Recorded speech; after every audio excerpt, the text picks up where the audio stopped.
So, ayun nga guys, na ito yung unang araw ng pag-alis namin. Ayan, sayo-sayo pa kami ni Bakla sa loob ng elevator kasi sobrang excited namin dalawa.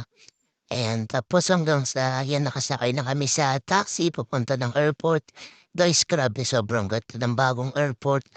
May lang ulit kami nakapunta dito kasi dati nung dumating ako dito sa lumang airport ako. Tapos ayan, grabe, sobrang ganda talaga. Labas pa lang, panalo na. Hanggang sa ayan na, binababa na namin yung luggage namin, ayan. Tinulungan na kami ni kuya taxi driver. Ayan, si bakla ko, 'di ba? Pak! 'Di ba? Dream come true hanggang sa ayan na, lakad-lakad lang si bakla, pak, pak, pak, pak. Sabi ko sa kanya, "Bakla, lakad ka. Kunwari ano, hindi mo alam na binibidyohan kita." Char! Ayan, pasok na siya. Sabi niya sa akin yan, "Ikaw naman, kaso hindi na natuloy." Ayan, oh.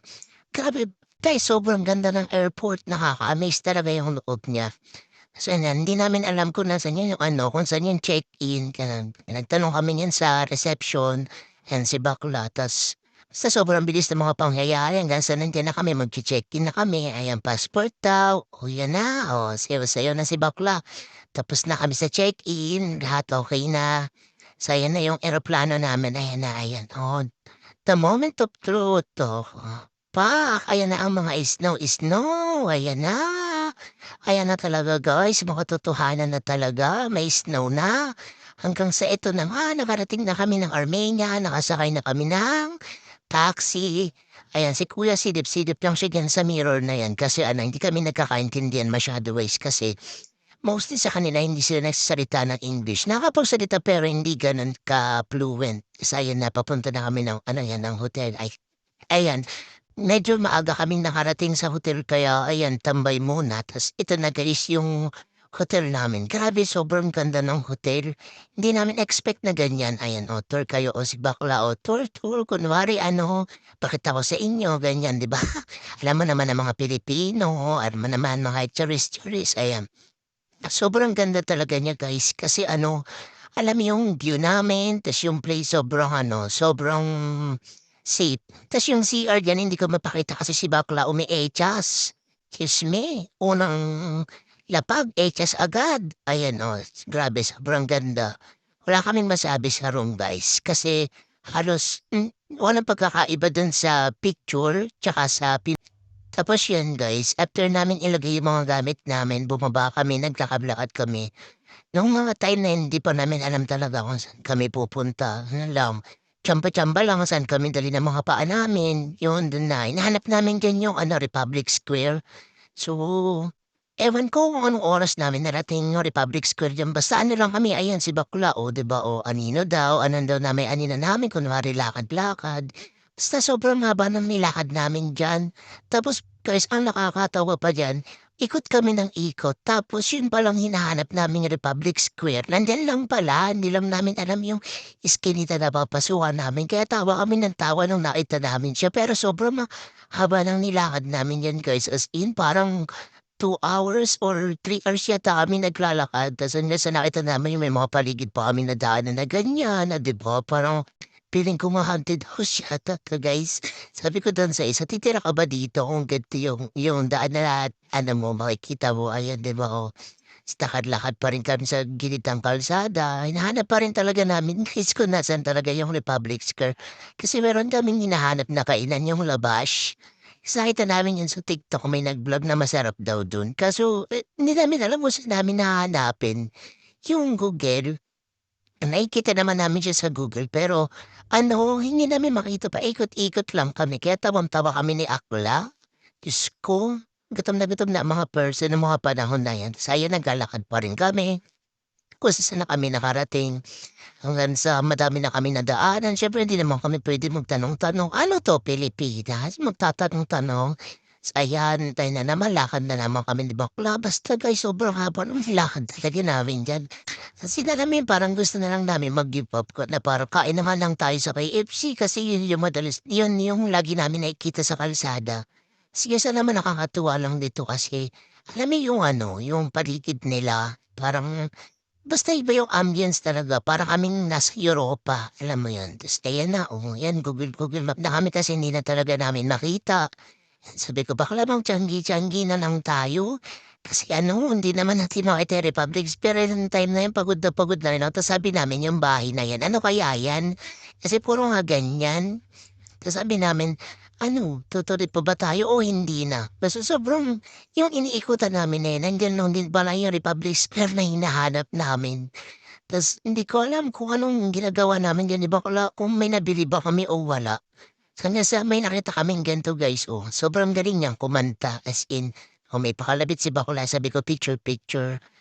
Oh, ta's ayan si Bakla video-video din, amazed din siya dun sa kumakanta kasi sobrang galing niya.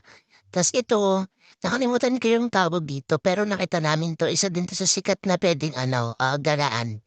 Lakad-lakad pa rin kami, hindi pa rin kami nagi-give up. 'Di ba ko lang kasi hindi namin nakikita yung Republic Square. Tapos kasi 'pag nakita na namin yung Republic Square guys, dun na malapit yung Nabash. Ayan, sobrang ganda niya guys, sobrang ganda. Tsaka hindi nakakapagod maglakad kasi nga ano, malamig. Hindi ka mapapagod agad.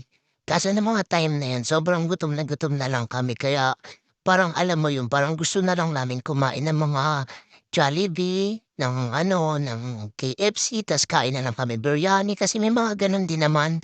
Tas ayan sabi ni bakla, "Sige lang konti na lang mahahanap na natin yun." Tas ayan na guys, nakita na namin, ayun. Tas ayan na sa bilihan na kami ng ano, kaagap. Alam niyo naman ang premyo dito masaya, dito umiikot ang mundo, mawala na ang lahat 'wag lang 'to. Grabe guys sobrang mura ng mga wine nila, tsaka yung mga imported na mga inumin nila, grabe wala akong masabi. Alam mo parang ayoko ng umalis sa spot na 'yan. Sabi nga ni bakla, "Masayang-masaya ang bakla, puro alak, kopak." 'Di ba? Eme lang, video-video lang, pero hindi ko pa rin afford bumili ng mga ganyan kasi medyo may kamahalan. Para sa akin hampas lupa, oh, 'di ba yan yan na ng gabi na yan na inom-inom na si akla, oo. Oh, pa-wine-wine lang yan, oo. Oh, tapos kinabukasan gala na naman kami. Ito yung first day ng tour namin. Ayan, ayan yung ano namin, yung sasakyan namin, oh, 'di ba? Pamayaman, pang-artista. Oo, naging mayaman at maging artista ka man lang sa loob ng isang araw, 'di ba? Halos kami lang talagang dalawa yung nakasakay diyan, bale private tour yung kinuha namin, ayan. Ta's kuwentu-kuwento kami, ta's eto guys sobrang ganda ng mga nadaanan namin. Hindi namin ine-expect na may ganito kaming dadaanan. Parang dati sa TV ko lang 'to nakikita ta's ngayon 'di ba, eto na sa harapan namin. Tas ayun guys, dire-diretso pa rin yung biyahe namin tas yan medyo umuulan-ulan na nga tas nakarating na kami dito sa Old Gigar. Ewan ko kung tama ba 'to, ayan si bakla tas yung tour guide namin, kaway-kaway siya diyan. Grabe sobrang ganda nito guys, as in nakaka-amaze tsaka nakaka-relax yung place niya. Medyo nakakapagod lang yung lakarin kasi lahat ng daan dito puro paahon siya pero sobrang ganda, sobrang solid naman. Tas ito guys, based dun sa tour guide namin, lagi daw dito may shooting like 'pag may gumagawa ng video, music video, gano'n. Kasi guys sobrang ganda talaga ng lugar niya as in nakaka-amaze.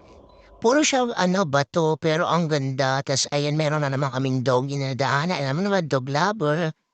Tas ayan nakalagay lang siya sa gilid. Tas ayan yung pinaka-entrance bago kami pumunta dun sa taas. Tas ito naman yung nakita namin tubig dati and tinikman namin, oh. Una ako tapos okey naman yung lasa niya tas si bakla, eh, tinikman din niya. Sabi niya, okey naman, malamig, tsaka wala namang ibang lasa kaso yun nga lang hindi namin alam saan napupunta yung ano. Tas ito guys sobrang nakaka-amaze siya kasi 'pag ayan, 'pag tinutok mo yung camera mo sa loob merong laman. Nakaka-amaze siya as in ilang beses ko siyang binalikan. Parang dun na lang ako nag-focus sa kanya. Kasi sobrang ganda talaga guys as in.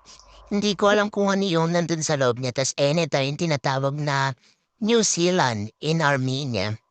So yan guys sobrang ganda as in grabe.